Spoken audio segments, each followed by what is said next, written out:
Assim acontece com quem ajunta tesouros para si mesmo, mas não é rico diante de Deus.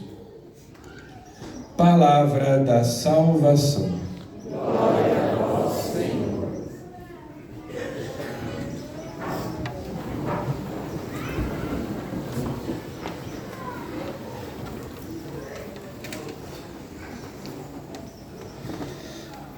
Caros irmãos, queridas irmãs, as leituras deste 18º domingo do tempo comum nos lembram que nós vamos morrer. Eu não sei se você sabe, mas você vai morrer. E Jesus então nos lembra da nossa finitude, nos lembra que esta vida que vivemos neste mundo, esta vida mortal, é precária, é imperfeita, que as coisas são corruptíveis, o mundo material se deteriora e que nós, por isso mesmo, devemos acumular bens espirituais, virtudes, boas obras, que nós devemos possuir bens que não se deterioram, que são perenes, que permanecem para sempre. Aquilo que é eterno, isso é o que nós devemos buscar. Tudo começa com alguém que do meio da multidão pergunta a Jesus, ou pede a Jesus, que ele intervenha numa questão de herança. Dois irmãos estavam brigando entre si em relação à divisão da herança.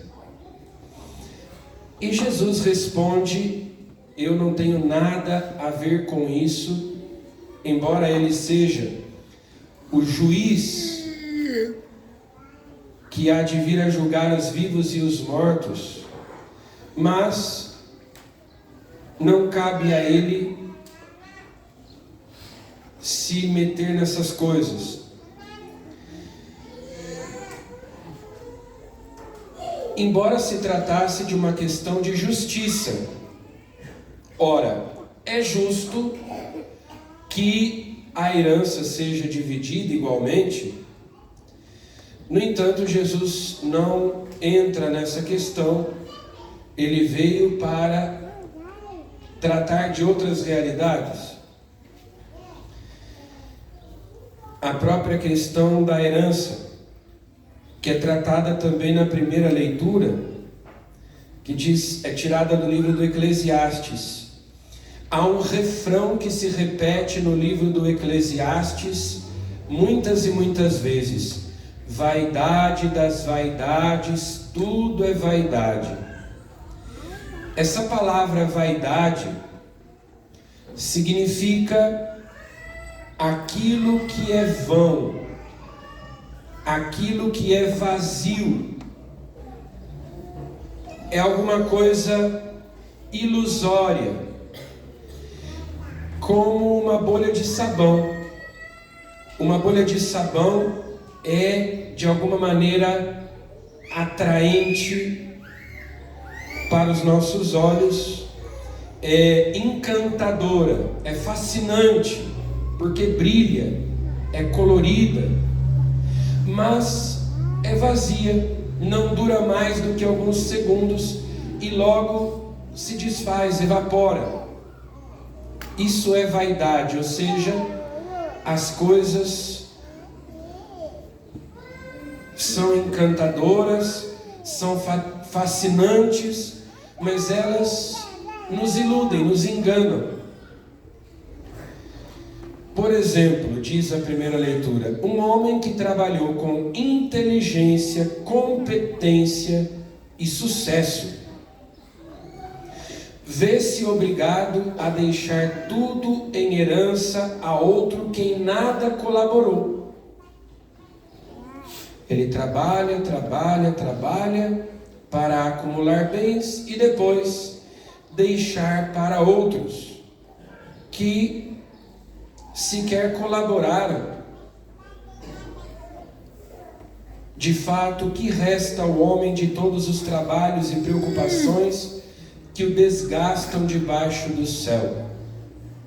Nós nos desgastamos com preocupações, com trabalhos, com fadigas, dedicamos o nosso tempo a tantas coisas que se perdem, que deixamos para trás, que acabam, que são os bens materiais. São coisas boas, em geral são coisas boas, senão nós chamaríamos de males materiais. Não são males, são bens. É bom que eu tenha uma roupa para me vestir, é bom que eu tenha uma casa para morar, é bom que eu tenha um carro para me locomover, é bom que eu tenha um celular para me comunicar. São bens que facilitam a nossa vida, que nos ajudam de muitas maneiras. Mas o sumo bem é Deus. Essas coisas, por mais que sejam úteis e até mesmo necessárias, como alimento para o nosso corpo,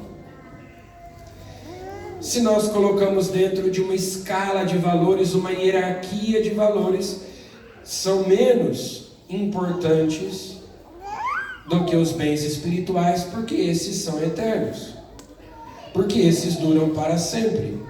Então, o que dura, o que resta, o que sobra, tantas coisas que ocupam a nossa mente e nós dedicamos tanto tempo a elas e nos angustiamos e nos preocupamos e ficamos aflitos.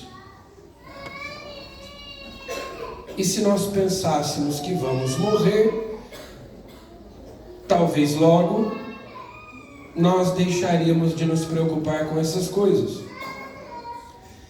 Quantas vezes a herança é, como no Evangelho, motivo de divisão, motivo de desentendimento, e os pais que às vezes até trabalham pensando em deixar um patrimônio para os filhos, acabam por causar a divisão da família, em vez de se preocuparem de deixar uma herança espiritual, em vez de pensar em deixar uma casa para o filho, pensar em deixar valores, princípios, de transmitir a fé, coisas que são eternas, que duram para a vida eterna. Porque de nada vale, às vezes os pais se orgulham dizendo: o meu filho, ele fez a faculdade, se formou, ele tem títulos, ele é mestre, ele é doutor, ele é um executivo, ele é CEO de uma empresa multinacional, ele tem um cargo excelente, ele ganha muito dinheiro, ele é muito importante. Pois é, e depois ele morre e vai para o inferno, não adiantou nada. Toda essa fama, todo esse prestígio, toda essa riqueza, se não salvar a sua alma, terá perdido tudo, não terá valido de nada. Vai com todos os títulos, com todos os diplomas para o quinto dos infernos. E daí? E a pessoa fica orgulhosa, inchada de orgulho. Vaidade. Tudo é vaidade. É ilusório, é enganador. Porque parece ser alguma coisa muito importante, quando na verdade não é. Então Jesus conta essa parábola dizendo que nós devemos tomar cuidado contra todo tipo de ganância, ou seja, esse apego aos bens materiais, a necessidade de acumular sempre mais bens, buscar o conforto e o bem-estar material, como se disso dependesse a nossa felicidade, como se isso fosse o sentido da vida.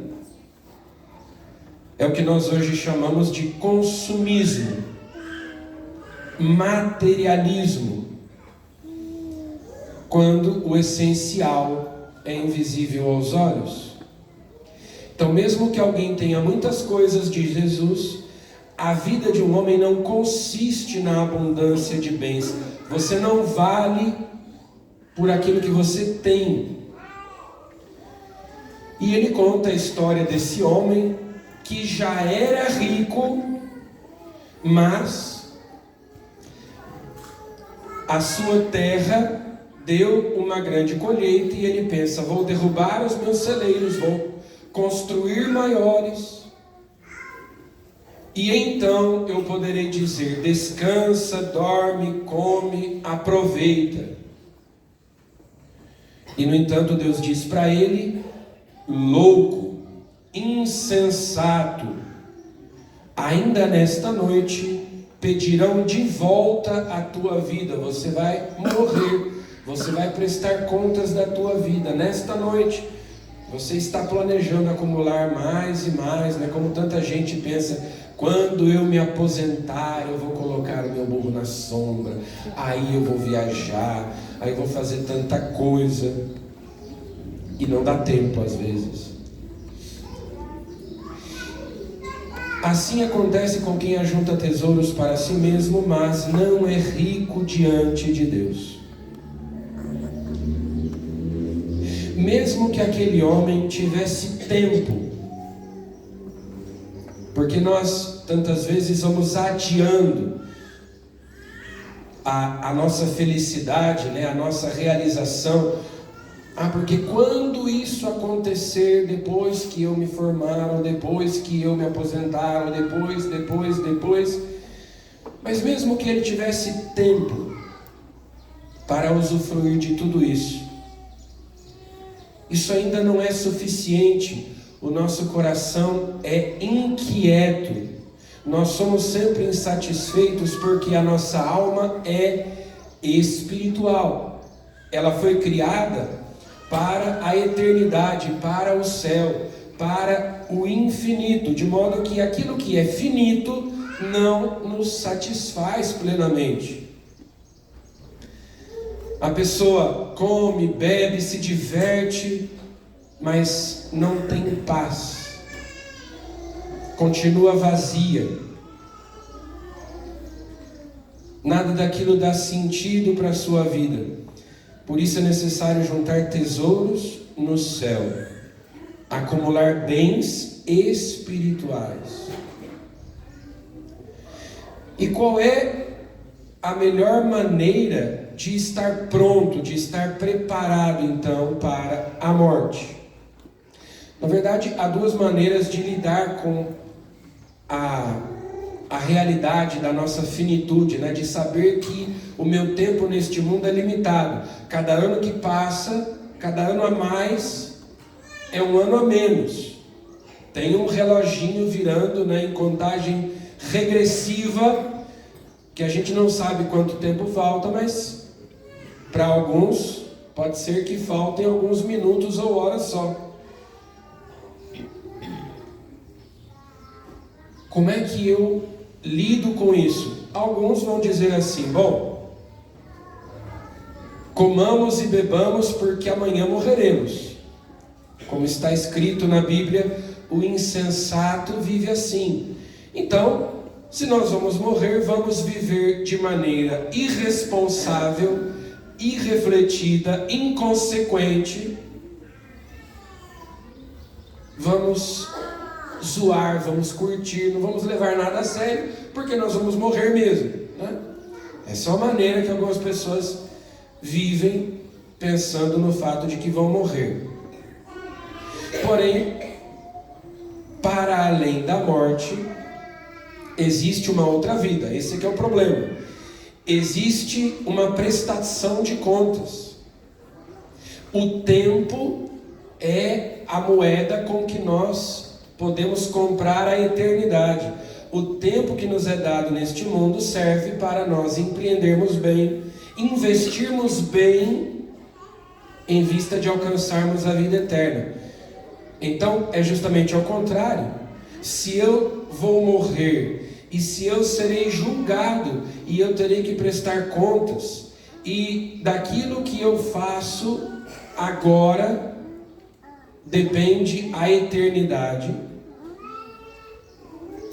Então eu devo viver com responsabilidade, refletindo com sabedoria as minhas atitudes, as minhas escolhas. Santo Agostinho dizia assim: você faz de tudo para viver um dia a mais, mas não faz nada para viver para sempre. Ou seja, se eu pudesse adiar a morte, o máximo eu adiaria. Mas aquilo que eu preciso fazer para viver para sempre, eu não faço. Se o médico me diz que eu tenho uma doença mortal e que eu vou morrer daqui a pouco tempo, eu fico desesperado. Mas se eu estou em pecado mortal e corro o risco de me condenar para sempre, não me importo. É uma insensatez, é uma loucura. Por isso Deus disse para aquele homem: louco, insensato. A melhor maneira de nós nos prepararmos para a morte, portanto, é a seguinte, claro: pensar no céu, como diz São Paulo na segunda leitura de hoje: esforçai-vos por alcançar as coisas do alto, aspirai às coisas celestes. Mas é o seguinte: nós temos que morrer antes de morrer. Se você morrer antes de morrer, então quando você morrer, você já estará morto, e aí será fácil passar pela morte. É o que São Paulo está dizendo: vós estáis mortos, vós morrestes, e a vossa vida está escondida com Cristo em Deus. Nós já morremos. Quando? No dia do nosso batismo, nós fomos sepultados na morte com Cristo para ressuscitarmos com Ele. Se ressuscitastes com Cristo, esforçai-vos por alcançar as coisas do alto. Portanto, fazei morrer o que em vós pertence à terra. Morrer para o pecado, morrer para este mundo, morrer para si mesmo. Imoralidade, impureza, maus desejos e a cobiça, que é idolatria. Se eu vou morrendo um pouco a cada dia, me desapegando desta vida, me desapegando da terra, quando eu morrer, eu já estarei morto, eu já terei morrido, então eu estarei pronto. Será apenas uma passagem. Já vos despojastes do homem velho e da sua maneira de agir, e vos revestistes do homem novo. É assim que nós vivemos, nos preparando para a eternidade, para a vida que não acaba, a vida eterna. Então vamos pedir a Jesus que nos dê um ardente desejo do céu e, como diz o Salmo, que Ele nos ensine a contar os nossos dias, que Ele dê ao nosso coração sabedoria.